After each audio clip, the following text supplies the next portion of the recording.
Pessoal, então eu sou César, vim trazer para vocês uma apresentação sobre a arquitetura de microserviços. Esse tema surgiu de uma conversa que eu tive recentemente com o Fernando. A gente estava curioso para entender o que a comunidade está fazendo em relação a microserviços. E nos últimos anos eu tenho trabalhado só com microserviços. Eu trabalho na Ambev Tech, até vou me apresentar aqui para quem ainda não me conhece. Então, sou César Romero, eu moro em Blumenau, sou graduado em Ciências Contábeis e sou pós-graduado em Software Orientado a Objetos. Trabalho em desenvolvimento de sistemas há 28 anos e atualmente sou arquiteto de software na Ambev Tech. Já estou aqui há 5 anos e também sou embarcadeiro MVP. Aí, o conteúdo que eu quero compartilhar com vocês hoje, eu acho que vai fugir um pouco do que vocês estão vendo aí com os outros colegas, porque eles estão mais abrindo o Delphi, falando de código, e a ideia aqui não é falar sobre código, é mostrar como que eu crio esses microserviços para tirar maior vantagem do modelo de computação na nuvem. E quando eu falo modelo de computação na nuvem, eu estou falando alta performance, escalabilidade, custos, tá? Então, aí, entre o conteúdo que eu fui filtrando para poder mostrar para vocês, eu cheguei nessa lista aí, para a gente falar um pouquinho o que é Cloud Native, o que é arquitetura de microserviços, da forma com que eu trabalho. Vamos falar sobre DDD. Eu trouxe 2 modelos de microserviços aqui que eu trabalho no dia a dia, que é o Sync e o Aggregator. Eu acho que esses 2 modelos aqui, eles atendem uma grande gama de necessidades de diversos sistemas que estão sendo migrados para a nuvem. E eu quis mostrar uma linha do tempo, assim, com algumas imagens e algumas explicações falando de boas práticas, da evolução desde o monolito até chegar no microserviço, tá? E para encerrar, eu vou só dar uma pincelada em alguns pontos sobre escalabilidade, que inclusive eu estava trabalhando com isso antes dessa apresentação aqui. A gente está fazendo uma migração de cluster de Kubernetes para um conjunto de microserviços, aí para um ambiente novo que a Ambev definiu que a gente tem que fazer, e eu estava ajustando a escalabilidade dos microserviços após a migração. Eu saí quando terminou o último aqui, eu falei para o pessoal, continue a validação que eu vou para uma apresentação e depois eu volto com vocês aqui para continuar a migração. Tá. Na minha história aqui dentro da Ambev, né, como é que eu cheguei aqui e como eu trabalhei durante todo esse tempo para chegar com qual que é a autoridade do César para falar de microserviços, né? Eu já venho estudando há muito tempo, desde, acho que eu comecei a estudar mais sobre esse assunto lá por 2015, profundamente, e depois que eu entrei aqui na Ambev, eu tive a oportunidade de ter esse ambiente para trabalhar no dia a dia, então isso ajudou a chegar onde eu estou hoje, né? E nesses últimos 5 anos, eu comecei em 2018, ainda não era Ambev Tech, era HBSys, era o maior fornecedor de software da Ambev, e em 2019 a Ambev adquiriu essa empresa, então passou a fazer parte da Ambev e foi criada a Ambev Tech. No meu início, eu trabalhei com o portal de insumos, que é um portal de integração com fornecedores, que ele pega toda a programação do PCP, o que aquele PCP vai, que a linha de produção vai estar programada para fazer, para que produzir cerveja, para produzir refrigerante, para produzir, e aquilo lá a gente transforma em insumos. O que precisa, qual que é a receita para fazer aquilo lá? E a gente calcula quanto tempo o fornecedor precisa para produzir, carregar e entregar para a gente, para não parar a linha de produção. Então, esse sistema ele vai gerando sugestões de compra diariamente e usuários vão só aceitando ou não de acordo com a fábrica que ele está alocado. O outro projeto que eu trabalhei, mais ou menos na mesma época, foi o próprio PCP, né, para o gerenciamento de toda a programação de linha de produção. Depois disso, veio um grande desafio, que foi o Projeto Canaã. O Projeto Canaã foi quando eu entrei de cabeça na nuvem, porque o Insumos e o PPMS, eles estavam na nuvem, mas eles eram mais back-end, front-end, no estilo Web Application, e não Cloud nativo. A plataforma Canaã foi uma POC, e depois que ela se consolidou, o projeto mudou de nome para Bifrost, que é o quê? A ponte para todos os sistemas da companhia. Então, a gente criou uma plataforma cloud, integrando todos os sistemas legados da companhia e fomos fazendo com que todos os dados que eram gerados nesses sistemas estivessem disponíveis na nuvem para que os novos sistemas e tudo que a gente fosse construir a partir daquele momento não precisasse mais fazer integração com os sistemas antigos. Então, foi criada essa camada de anticorrupção, já no modelo nuvem, totalmente modelado para que eu possa criar um back-end, para que eu possa criar uma nova aplicação web, para que eu possa criar um microserviço ou até uma aplicação mobile, mas já usando os dados na nuvem e não mais nos sistemas legados. E atualmente eu trabalho em duas squads, que é o BizOrder e o BizDelivery App. O BizOrder, ele é dono do domínio de pedidos e de notas fiscais, e o BizDelivery App, ele é dono do domínio de entregas. Esses projetos, eles estão em uma camada que a gente chama camada de integração, e eles disponibilizam esses dados para outros sistemas da companhia que a gente chama de global.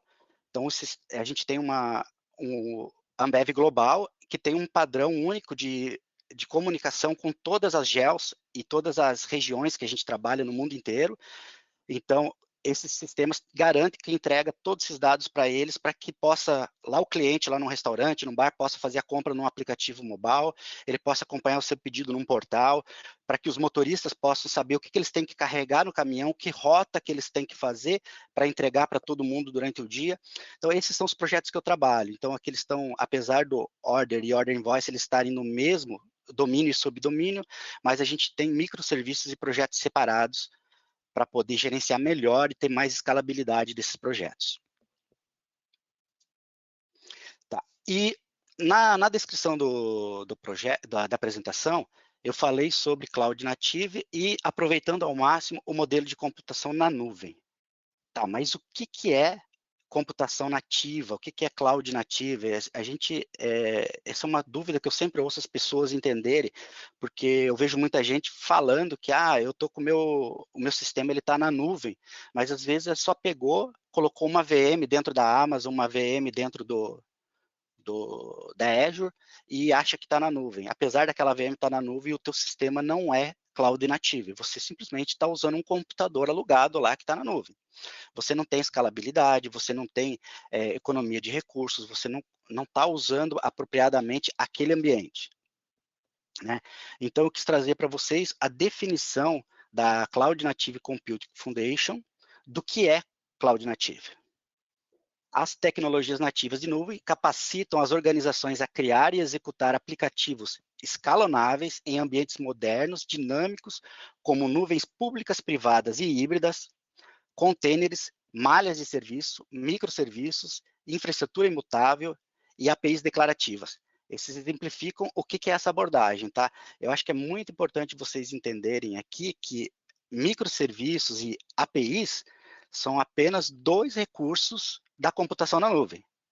E é muito importante aqui que ele seja escalonável. Escalonável é você poder aumentar e diminuir a sua capacidade de computação e pagar só pelo que você usou naquele momento. Quando você usa uma VM, você vai lá, fala quanto tem de CPU, quanto tem de memória, quanto tem de disco, se você vai usar GPU, se você não vai usar GPU, e você fecha um pacote. Você está sempre pagando por aquele pacote.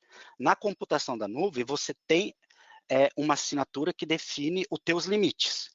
Né? Então, vamos supor, eu trabalho com mensageria, eu vou usar o Azure Service Bus, eu tenho um pacote Premium que ele tem um suporte a tantos milhões de mensagens por segundo. Mas esse é o limite máximo. Se eu estiver usando menos, eu vou estar pagando só pelo que eu estou usando. Então, aí é que entra a vantagem de você usar o Cloud Native. Essas técnicas permitem sistemas flexíveis que são resilientes, gerenciáveis e observáveis. Combinados com automação robusta, eles permitem que os engenheiros façam alterações de alto impacto de maneira frequente, previsível, com o mínimo de trabalho. O que é importante nessa frase aqui é a parte de resiliente, gerenciável e confiável. Combinado com automação robusta. Combinado com automação robusta é a parte de automação, né? Você ter o CI, CD lá de DevOps, de SRE, para quê? Para que você simplesmente faça um commit no teu repositório e quando você fizer um pull request para uma merge principal, aquilo já dispare todo o processo de build e deploy automaticamente. Esse desenho aqui é a foto do meu trabalho no dia a dia, tá? Então, para cada grupo de projetos daquele, eu tenho um conjunto aqui de microserviços que são esses aqui do meio. Eu recebo mensagens são de triggers de sistemas legados, sistemas novos, eles vêm para mim através do RabbitMQ. Eu tenho esse primeiro microserviço aqui, que é o Sync, ele é responsável para ser a nova fonte de dados. A partir do momento que ele recebe uma informação, essa informação está disponível na nuvem e qualquer necessidade daquela informação vai partir daqui, e não mais do sistema de origem. Tem um agregador, o objetivo aqui do agregador é delimitar o meu domínio, e daí ele vai ter toda a regra de negócio organizada por funcionalidade, tá? Esse agregador ele tem uma API, então, assim, o próprio agregador não é API, a API é separada, o motivo disso aqui é a escalabilidade, então eu posso ter 20, 30 pods fazendo um processamento de agregação de pedidos da Ambev, enquanto eu tenho só um de API, que no momento está recebendo a requisição de um cliente ou de uma URA para poder passar para ele o status de um pedido. Depois que eu passo, esse agregador, ele gera um documento que é o agregado do que eu estou falando. Então, se eu estou falando de pedidos, eu vou ter o pedido com todas as informações agrupadas, pedidos, itens do pedido, informações do cliente, condições, promoção, combos, etc. Então, todas as informações do pedido vão estar nesse documento. E se eu estou falando de delivery, o documento principal é o mapa do pedido, que ele tem um conjunto de pedidos que o motorista vai ter que entregar, tem as informações de nota fiscal, tem tudo que ele tem que carregar no caminhão e depois é utilizado para gerar a rota do motorista para fazer essas entregas. Tá? Essa próxima camada aqui é a camada que transforma esses dados para o modelo global. Então, esse primeiro, o processor aqui, ele transforma no contrato global da companhia. O Orchestrator, ele funciona como um agendador de tarefas e ele é o cara que sabe o que deve ser mandado quando, então ele gera uma lista do que deve ser enviado, mas ele só conhece o ID e as condições, ele não sabe o payload, ele tem acesso bem limitado às informações. Então, isso aqui já para justificar o fato de dois microserviços estarem acessando o mesmo banco. Então, nesse caso aqui, o processor é o dono do banco e o orchestrator só conhece aqui o ID e se aquele registro foi enviado ou não e a condição de envio. E ele acessa só o banco como leitura. Então, ele gera uma lista de IDs que é enviado por mensagem para o processor e daí ele pega e transforma em pacotes e envia para o output. O output é um client HTTP que vai fazendo os envios disso para o global. Esse cara aqui, ele não sabe o que ele está mandando. A única coisa que ele sabe é a fila que ele está recebendo e qual que é o endpoint final. Fora isso, ele não sabe nada. Se deu certo, ele retorna um OK para essa mensagem ser removida da fila. E se ele receber um erro, aquela mensagem ela é reagendada para enviar depois, tá? E eu tenho um outro caminho de volta, que eu busco informações. Então, por exemplo, o motorista chega num restaurante, num bar, o cliente quer fazer uma troca, uma devolução. Então, é gerada uma requisição de devolução ou de troca. Então, esse BSync aqui, ele busca essa informação. Aí eu tenho um outro microserviço, esse webhook eu não sou o dono dele, esse aqui é de um outro time, que ele é responsável para levar essa informação de volta para os sistemas legados, onde acontece novamente todo o ciclo, né? Porque um pedido de troca vira um pedido, tem que passar pela crítica de pedido, aprovação, e daí eu recebo tudo de volta, iniciando todo esse ciclo aqui. Nessa apresentação, eu quero falar um pouquinho para vocês desses dois microserviços aqui. Como foi feita a arquitetura deles, qual que é a vantagem deles, como que eles estão relacionados no meu dia a dia, tá? Primeiro lugar, os pontos principais, as características desses microserviços aqui. Eles estão separados por funcionalidade e para garantir a coesão. Então, eu não tenho microserviços assim, por entidade, vamos supor, um microserviço de notas, um microserviço de pedidos, um microserviço de cadastros. Não. Para mim, é a funcionalidade, que é o quê? Criar um pedido, atualizar o status do pedido, criar um mapa de pedido, aquele mapa de pedido está em processo de carga, ele já saiu para a rota para fazer a entrega. Então, a minha organização de informações, ela está agregada por funcionalidade. Ele tem processamento assíncrono, então eu consumo a mensagem, eu gravo isso e eu faço o processamento por um outro worker, então tudo acontece em paralelo. Então, para garantir esse processamento assíncrono, eu tenho que garantir aqui a integridade das informações. Eu não posso ter 4, 5, 6 pods fazendo o processamento do mesmo pedido, isso gera inconsistência. Então, eu tenho que garantir de uma forma com que cada um trabalhe só com um pedido. Para compor um pedido, eu recebo mensagens de mais ou menos umas 35 entidades. E essas mensagens vêm todas quebradas via Service Bus, via RabbitMQ. E cada pod escalado pode pegar uma mensagem diferente de uma parte diferente do pedido. E no final das contas, a combinação dessas informações ela tem que ser única. Então, não pode duas instâncias diferentes trabalharem na mesma informação. A comunicação é toda por mensageria. Esses microserviços são otimizados para leitura. O que significa ser otimizados para leitura? Eu recebo essa informação, guardo elas e eu faço, só que essa informação que é guardada, ela não é pronta para uso.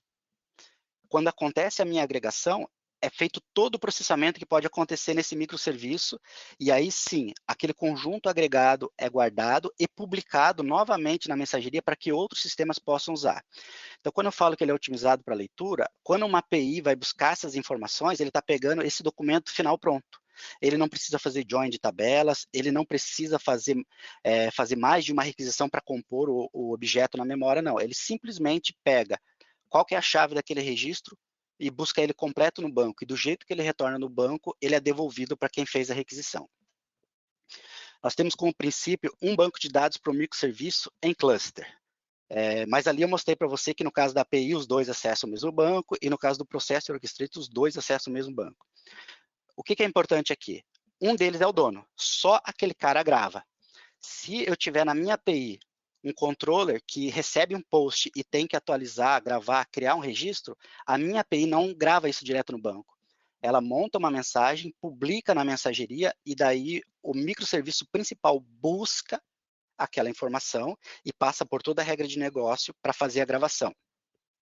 Então, aqui, o pattern usado para fazer esse modelo de computação é chamado CQRS, em que as responsabilidades de leitura e gravação são separadas. E por que isso é dessa forma? É para garantir a escalabilidade, para que eu não tenha concorrência de leitura e gravação no meu banco. E aqui o último ponto aqui relacionado a banco é que eles estão em cluster. O cluster, normalmente, quando eu vejo as pessoas falar, eles pensam em que se um nó falhar, ele vai levantar um outro.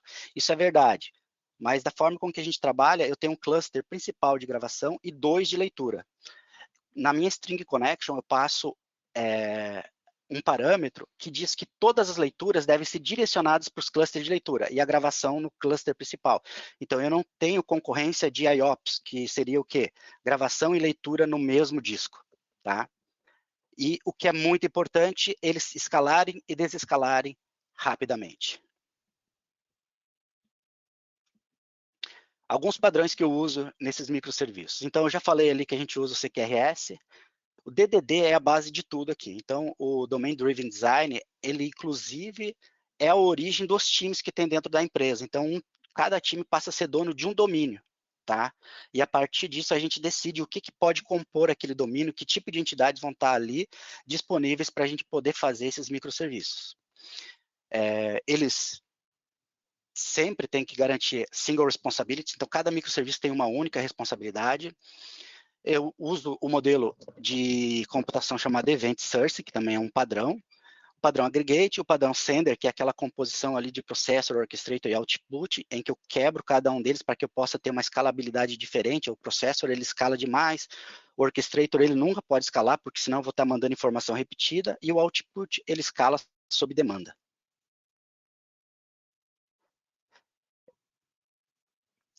E tem o Sender, Orchestrator e API. Então, esses são os padrões de microserviços que eu estou trabalhando na minha arquitetura. Tá. Agora, focado no microserviço Sync. Eu quis falar um pouquinho do microserviço Sync, porque ele é o que a gente chama de camada de anticorrupção, que foi criada para trazer os dados do sistema legado para eu poder migrar para a nuvem. Sem essa camada aqui, eu não conseguiria chegar onde eu estou hoje. Eu precisaria ficar batendo no sistema legado, que o maior sistema ERP antigo da companhia, que ele é em COBOL. Ele foi criado há mais de 30 anos. Ele é gigante, cara. Muito, mas muito grande. Ele está dentro de um data center, isso aí, da IBM. Ele roda num AIX, um HP AIX, em processadores RISC. Então, é uma coisa muito difícil, complicada de dar manutenção. Então, esse microserviço aqui ele é inspirado nos padrões Event Source e Anti-Corruption Layer, tá?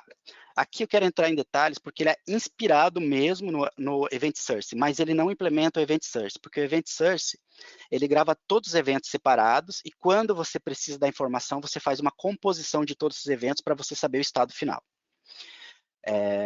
Como eu estou numa camada de integração, eu não estou trabalhando com eventos, eu estou trabalhando com transferência de dados. Então, para mim é importante eu ter a última versão válida de um registro.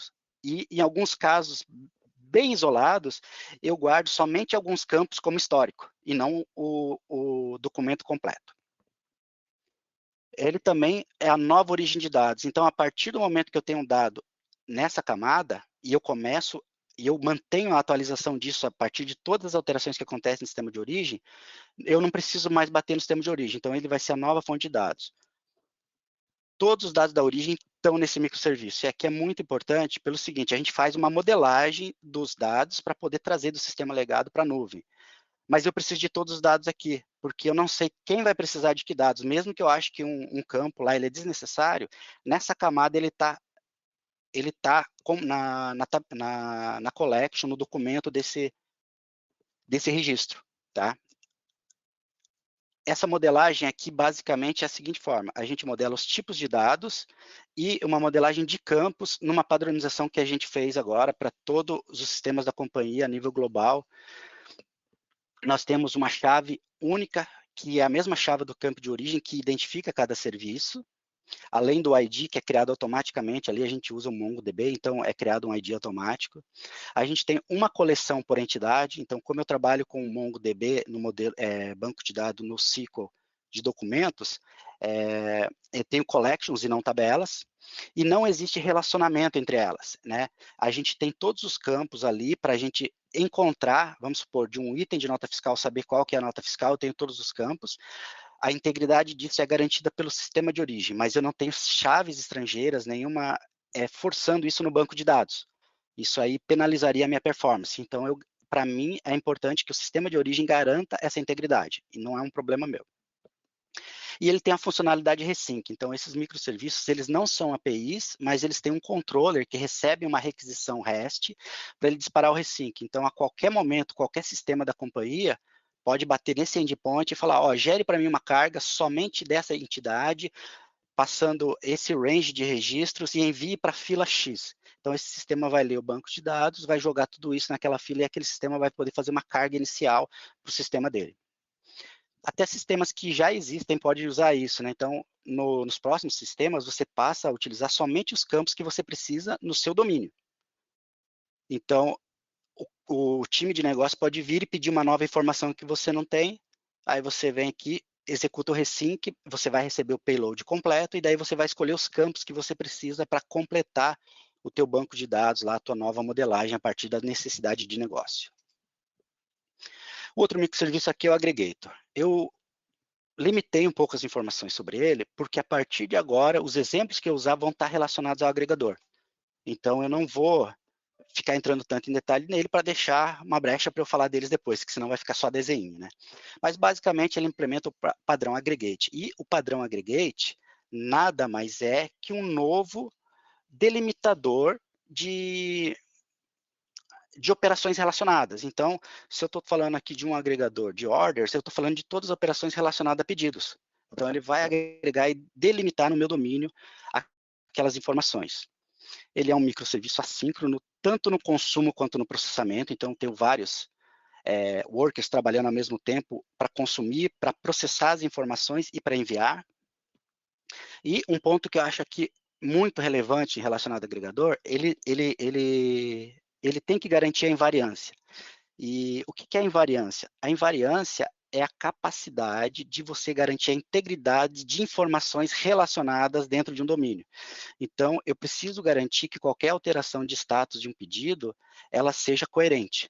Então, se eu tivesse isso aqui quebrado em vários lugares, eu não ia poder garantir essa invariância. Então, uma missão do agregador é garantir a invariância do negócio relacionado a esse domínio. Ele tem um contexto delimitado, então ele não vai processar nada relacionado a qualquer outro domínio, e ele tem um aggregate root, que é a entidade primária que define qual que é a raiz da minha agregação para esse documento que eu vou gerar. Então, no caso eu tenho o pedido como entidade raiz, eu tenho invoice como outra entidade raiz do outro projeto, e no delivery eu tenho o mapa de pedidos, essa é a minha entidade raiz. Esse desenho aqui eu trouxe porque recentemente eu fui procurado por alguém que estava fazendo microserviço e disse que não conseguia resolver problema de performance. Tudo que fazia, não conseguia resolver o problema de performance. E é mais ou menos assim o desenho. Eu não estou replicando o que ele me mandou e estou usando os mesmos nomes que eu uso aqui. O que acontece? Ele recebe as mensagens aqui e ao invés dele guardar elas direto no agregador para ele consumir depois, ele criou um monte de APIs aqui. E na hora de agregar, ele vai buscando elas para poder agregar. Então, isso aqui adiciona uma latência muito grande no processamento e não agrega nada ao projeto. Por quê? Porque o domínio delivery é dono do quê? É dono do order map, ele é dono do veículo, ele é dono do driver, mas ele não é dono do invoice, ele não é dono do order, ele não é dono do client, ele não é dono do company. Essas informações são APIs desses domínios separados. Eu recebo ela por mensageria para eu utilizar na minha agregação. Então, é muito importante a gente entender o que é o core domain do seu microserviço e o que são informações complementares. Então, esse modelo aqui é um modelo que eu não indico para você trabalhar. Tá? E aí, aqui entra o DDD. O DDD é o cara que me guia para eu poder fazer uma modelagem correta e entender o que eu devo ter como microserviço, o que eu devo ter como tabela e o que eu devo ter como eventos dentro dos meus projetos. Tá. O DDD ele é dividido em 3 princípios básicos. Linguagem ubíqua. O que é linguagem ubíqua? Linguagem ubíqua é a linguagem falada de negócio. E aqui é importante vocês entenderem que um pedido para o departamento de vendas significa uma coisa e um pedido para o departamento de entrega significa outra coisa. Então, quando a gente está falando a linguagem ubíqua o que essa palavra significa para o contexto do meu domínio. Eu vou dar um exemplo para vocês de algo totalmente não relacionado com software para ver se fica fácil de vocês entenderem. Se você for numa lanchonete e você pedir uma coxinha, você vai pegar e comer aquela coxinha e vai curtir ela. Então, ela é importante para você no sentido que é o alimento. Agora, se você estiver andando na rua e você vê uma coxinha que alguém deixou em cima de um banco, você vai comer? Provavelmente não, né? Então, é isso que eu quero que vocês entendam como linguagem ubíqua. O que ela é importante no contexto atual? Ele delimita o contexto do que você está trabalhando, então, order só trabalha com pedido, invoice só trabalha com nota fiscal e delivery só trabalha com as entregas, tudo que é relacionado com o transporte de entrega para clientes. Tá? E nós temos para concluir aqui o terceiro princípio do DDD, um mapa de contextos. Então, esse mapa de contextos, ele define qual que é o core domain da empresa, quais são os domínios auxiliares e dentro de cada domínio, o que é principal e o que não é. E tem uns conceitos importantes que estão relacionados ao DDD que a gente precisa entender. Né? O que é um domínio de negócio, qual que é o core domain do negócio, qual que é o conceito de ownership aqui. Eu vou voltar só para mostrar para vocês aqui, quando eu falei que o delivery ele é dono do order map, do veículo e do driver, isso é o conceito de ownership, ele é dono. Então, qualquer lugar da empresa que precisar dessas informações, ele tem que vir pedir para mim e não pegar de outro cara que decidiu fazer uma API para facilitar a vida dele e, aquela API eu gosto mais dela, vou pegar dela. Não, por quê? Por causa que não é a fonte de verdade da informação. Então, a gente tem que ter o conceito de ownership. E você tem que garantir a coesão. Coesão significa o que é coerente. Então, dentro dos meus microserviços, do meu domínio, eu tenho que ter informações que são somente coerentes ao que eu estou fazendo. E eu tenho que garantir o baixo acoplamento. tá? Então significa que eu tenho que poder desescalar, escalar cada um deles sem um dependendo do outro e sem fazer nenhum tipo de dependência que possa fazer com que a minha operação falhe. Aí agora, como que eu implemento um agregador daquela outra imagem que eu falei anterior? Então eu trabalharia nesse modelo aqui, em que eu tenho uma mensageria, um agregador principal e um banco de dados onde eu tenho a minha entidade raiz, o order map, e eu tenho todas as outras entidades auxiliares. Então, quando eu recebo, por exemplo, uma informação que foi atualizada, a informação do cliente, eu vou receber aqui, de cabeça eu sei que a entidade cliente ela tem mais de 200 campos. Só que dentro do meu contexto aqui de delivery, somente a chave desse registro é importante e o número do documento desse cliente é importante. O restante para mim não interessa. Então, as informações que eu guardo de cliente é a chave, o documento e os campos de controle, né? A última data de alteração e qual é o status desse cliente, se ele está ativado ou está desativado. A mesma coisa funciona aqui para o Orders. Então, um pedido dentro do Orders, lá tem todas as informações de venda. Para mim, aqui, Delivery, eu só preciso saber em que mapa que ele pertence, quem que vai ser o motorista dele e o que eu tenho que entregar. Todos os outros campos, para mim, são irrelevantes, tá? Então, aqui é que entra aquele modelo para você poder decidir se eu tenho que ter essa informação disponível para mim, para quando eu for executar uma agregação dentro do meu banco, ou se eu preciso criar uma API para eu disponibilizar para os outros. Então, nesse caso, eu tenho uma API do Delivery que devolve os mapas de pedidos para quem precisa dessa informação. Ela tem acesso direto aqui ao mesmo banco de dados do Delivery, mas somente como leitura. Então, vocês podem ver aqui ó, que a setinha ela só vai nesse sentido. Então, ela lê essa informação e ela também, se houver alguma alteração vindo por essa API, ao invés de vir aqui gravar direto, ela manda uma mensagem de volta lá para o meu bus, seja ele para o meu broker, seja ele Service Bus ou RabbitMQ, e daí o próprio agregador vai processar aquela informação, porque o agregador ele é o dono da regra de negócio que cria o documento Order Map. Aqui eu já vou entrar naquela historinha da evolução, né? Qual que é a evolução dos microserviços? Como que eu cheguei hoje, né? Então, lá no começo da minha carreira, eu trabalhava com sistemas legados, então era um sisteminha pequeno, eu tinha uma telinha, meu código e meu banco de dados. Então, provavelmente uma aplicaçãozinha em Delphi nesse modelo, ou até uma aplicação console. Conforme o sistema foi crescendo, eu fui criando novos módulos, né? E daí isso aqui ficou legal. Eu tenho um módulo de cadastro, agora eu tenho um módulo de vendas, eu tenho um módulo de estoque, mas só que meus dados começaram a ficar confusos aqui no banco de dados. Para resolver esse problema, a gente vai, pesquisa, aprende um pouco sobre modelagem de banco de dados, daí eles dizem nos livros que a gente tem que fazer a normalização dos dados e organizar por esquemas. Então, daí eu passo a ter um esquema para cada módulo, mas aqui eu tenho um problema, porque eu ainda estou com um acoplamento muito grande. E daí todos os módulos precisam de informações dos outros esquemas. E daí eu começo a ter queries fazendo join com dados de outros esquemas. Eu começo a ter aquele código espaguete, né, que o pessoal fala.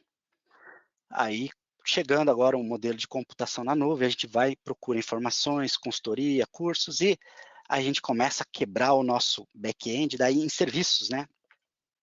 E se fosse do jeito que está aqui nessa primeira imagem, seria muito legal. Mas, na verdade, o que vira é esse segundo, porque eu ainda tenho a necessidade de cada serviço acessar as informações dos outros, né? Então, se eu tenho um pedido nesse segundo serviço, eu acesso a informação do pedido, mas eu preciso as informações do cliente, que estão nesse outro esquema.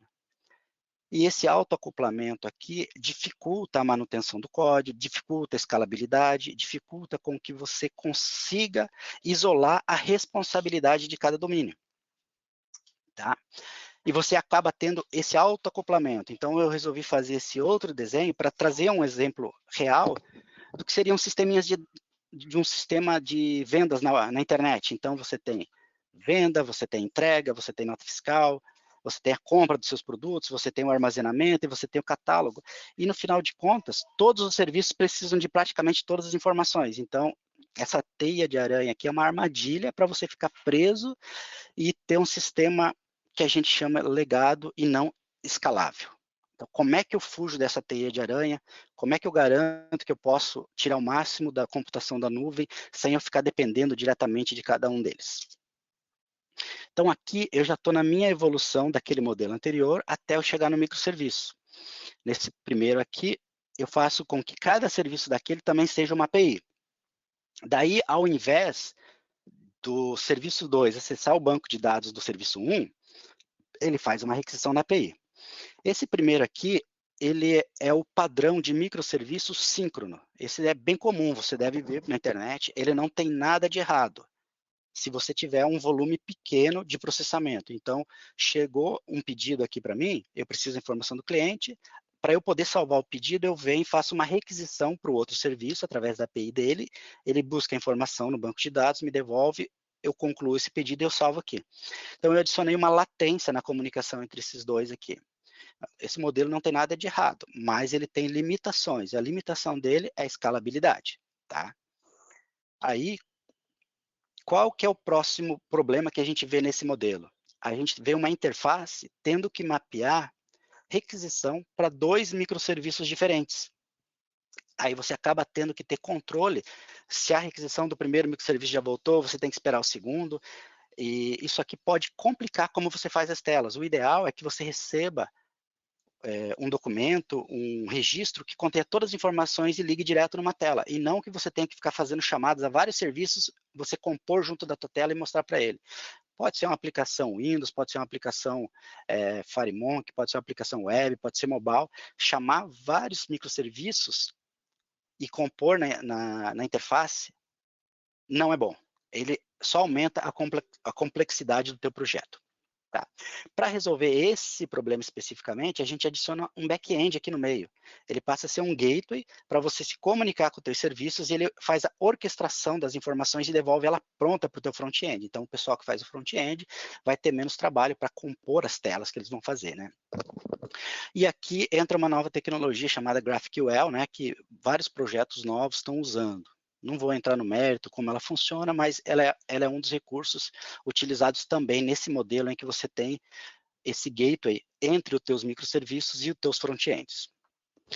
E, por último, para resolver o problema de performance, a gente volta naquele modelo que eu apresentei no agregador antes, que ao invés de um microserviço se comunicar diretamente com o outro fazendo a requisição, a gente adiciona um broker aqui no meio, então veio um cliente novo e gravou nesse serviço, ele publica uma mensagem no broker, o serviço de pedidos, ele sabe que ele vai precisar da informação do cliente no futuro, então ele faz um subscribe daquela fila, quando chega a informação do cliente, ele recebe um JSON com todos os campos, mas ele vai usar só o nome, o status do cliente e as informações de entrega dele. Então, ele vai pegar e vai guardar essa informação aqui, e quando vier um pedido desse cliente, ele não precisa fazer a requisição para esse primeiro microserviço, ele simplesmente usa a informação que está guardada aqui no banco de dados dele.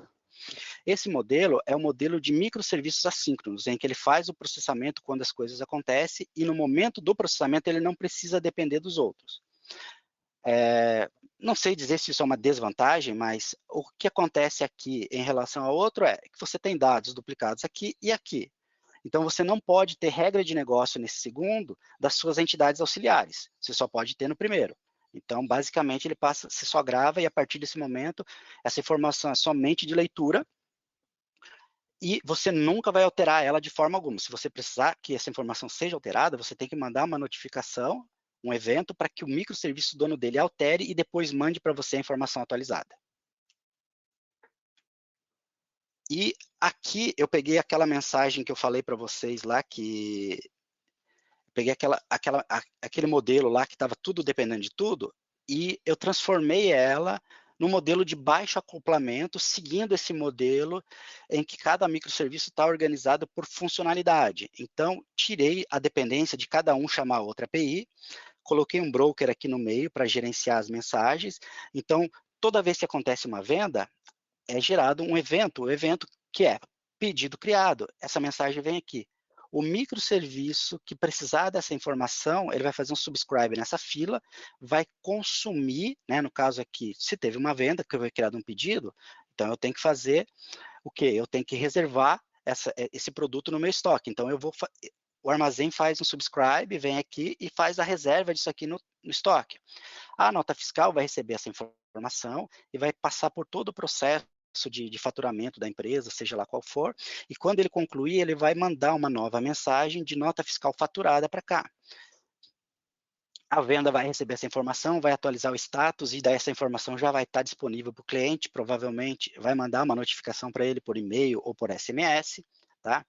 Se houve algum problema no meu estoque, então quando o pessoal do armazém fizer a contagem de estoque, eles precisarem fazer um ajuste de estoque, ele vem aqui e dispara o evento ajuste de estoque.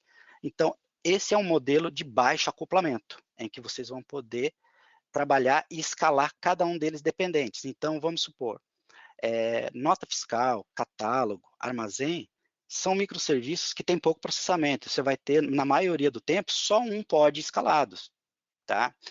Entrega, ele vai ter um horário de pico, provavelmente no início do dia ali, então você vai poder ter 3, 4, 5 pods escalados, mas só durante a separação dos produtos e a carga nos caminhões para o caminho das entregas. Então, e compras são a compra de produtos, então isso aqui é feito pelo time interno da empresa, provavelmente ele vai precisar de 1 ou 2 pods no horário de pico, coisa que raramente acontece. Agora, a venda vai depender de como você está em relação aos seus clientes. Se você tem muitos clientes fazendo compra online, esse microserviço provavelmente você vai precisar ter 10, 20 escalado em alguns momentos de pico. Se você fizer alguma promoção, se você fizer alguma coisa que atraia clientes, no momento que você atrair aqueles clientes para o teu portal, você vai estar exigindo mais desse microserviço de vendas. E ele vai ter que escalar mais para atender, porque se o cliente chegar a fazer uma compra e demorar para carregar o produto, ele vai fechar o browser, vai fechar o aplicativo e vai comprar do teu concorrente.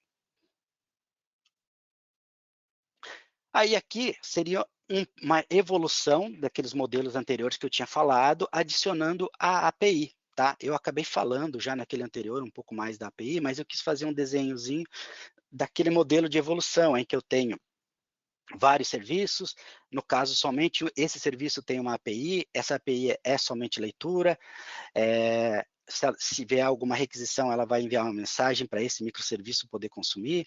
Esse outro microserviço, ele só faz processamento de dados, então ele não tem API, não precisa de informações. Então, esse aqui seria um modelo saudável, escalonado, separado por funcionalidade, que é chamado de Capability Center, que tem só operações agrupadas e consegue tirar o máximo da computação na nuvem. Tá. Agora, o último assunto que eu queria falar para vocês aqui da minha apresentação, para encerrar, é como que eu faço a escalabilidade, como é que eu faço com que meus pods vão de 1 para 20, para 30, assim, instantaneamente e voltem. Então, eu trabalho com um cluster Kubernetes, tá? Então, eu faço a minha pipeline, ela faz o build, teste unitário, passa por ferramentas de análise estática de código, gera métricas, que são metas dos times, verifica a segurança do meu código, verifica a segurança e vulnerabilidade de bibliotecas de terceiro que eu uso, verifica se o pod que eu estou usando, o Linux que eu estou usando não tem falha de segurança, e somente se passar por todos esses checks é que ele gera para mim uma imagem, que ela sobe num servidor de imagens, e daí ele faz o deploy num cluster Kubernetes. Eu trouxe aqui um pedaço da configuração do meu manifest de um microserviço, que tem as informações de recursos. O request é quanto de CPU e quanto de memória vai ser requisitado quando eu levantar um pod. E o limite é o máximo que aquele pod vai chegar. Então, toda vez que chegar aqui em 600 micro CPU, ele atingiu o limite máximo, então esse pod não vai a mais, e memória o máximo 512. E aqui é informação de autoscale, então eu habilito ele para true, o mínimo de réplicas é 1, o máximo de réplicas é 25, então vamos supor o seguinte, eu estou fazendo uma promoção, vou vender um carro, alguma coisa aí que vai chamar muita gente, tá? Então eu sei que eu vou ter uma quantidade de clientes bem alta durante o período da tarde de hoje. Então, eu venho aqui e coloco um mínimo de réplicas para 10, para 20. Então, eles vão ter sempre 10 disponível. Então, ele vai até 25 quando tiver pico, mas ele volta para 10. E depois que passou o período da promoção, eu volto isso aqui para 1, e daí ele vai escalar de volta para 1. E eu só vou pagar o que eu consumi de computação durante aquele momento em que o pod estava rodando. E aqui, essa é a configuração de regra para ele poder escalar. Então, nesse caso específico, esse pod ele tem um consumo maior de CPU do que de memória. Então, toda vez que chega a 80% dessa memória, 600 micro CPU, ele escala um novo pod e ele redireciona o processamento para aquele novo pod. Se eu tiver um processamento, uma regra de negócio que usa muita memória, eu posso vir aqui e colocar o meu target CPU, que daí quando chegar próximo do 512 de memória, ele vai escalar um novo pod. Esse tipo de escalabilidade aqui é o que a gente chama de elasticidade. Ele aumenta e diminui sob demanda. Se eu falar só de escalabilidade, eu estou falando a longo prazo, que é o quê? Eu atendo em média no meu portal 1.000 clientes por dia, só que agora eu vou lançar novos produtos e a minha previsão é que eu passe a atender 5.000 clientes por dia. Então, a minha infraestrutura máxima, ela não pode ser mais focada em 1.000 clientes, ela tem que ser focada em 5.000 clientes. Então, isso é escalabilidade. Ela é estável e é para longo prazo. A elasticidade, ela é dinâmica e é para curto prazo, para redução de custos aqui. Mais algum ponto sobre isso? Deixa eu ver. Tá. Outro ponto importante aqui da minha escalabilidade, eu trabalho com um banco de dados MongoDB Atlas, ou seja, eu estou usando o banco de dados como serviço e não ele instalado numa VM, tá? Eu tenho um cluster aqui com 3 nós, em que eu tenho um nó primário de gravação e 2 de leitura, então todas as operações de gravação são direcionadas para o primeiro, isso é sincronizado automaticamente para os outros, e todas as leituras são redirecionadas para esses outros, então eu não tenho disputa aqui de IOPS nos meus discos aqui. E o importante aqui, todos os recursos que eu uso de computação, eles são SaaS, Software as Service, e não plataforma, que é o PaaS, Plataforma as Service. Então, quando você está usando uma VM, você está usando PaaS. E aí você vai lá, faz um contrato, e o limite máximo daquela VM é o que você contratou. Você não vai poder aumentar ou diminuir a computação dela aqui, entende? Outra coisa que eu ia falar sobre esse modelo de escalabilidade, esse aqui que a gente chama de modelo de escalabilidade saudável, é o modelo de escalabilidade horizontal, em que eu levanto um pod do lado de outro. Se eu começar a ter pico de CPU muito alto, porque um microserviço especificamente usa mais CPU, eu tenho que vir aqui e aumentar o máximo de 600 para 1.000, por exemplo. Nesse caso, eu estou fazendo uma escalabilidade vertical. Então, eu estou alocando recursos para uma instância. E quando eu aloco novos pods para processar em paralelo, eu estou fazendo uma escalabilidade horizontal. E é isso aí, pessoal. É isso que eu queria mostrar para vocês. Eu não sei se eu estourei meu tempo aí.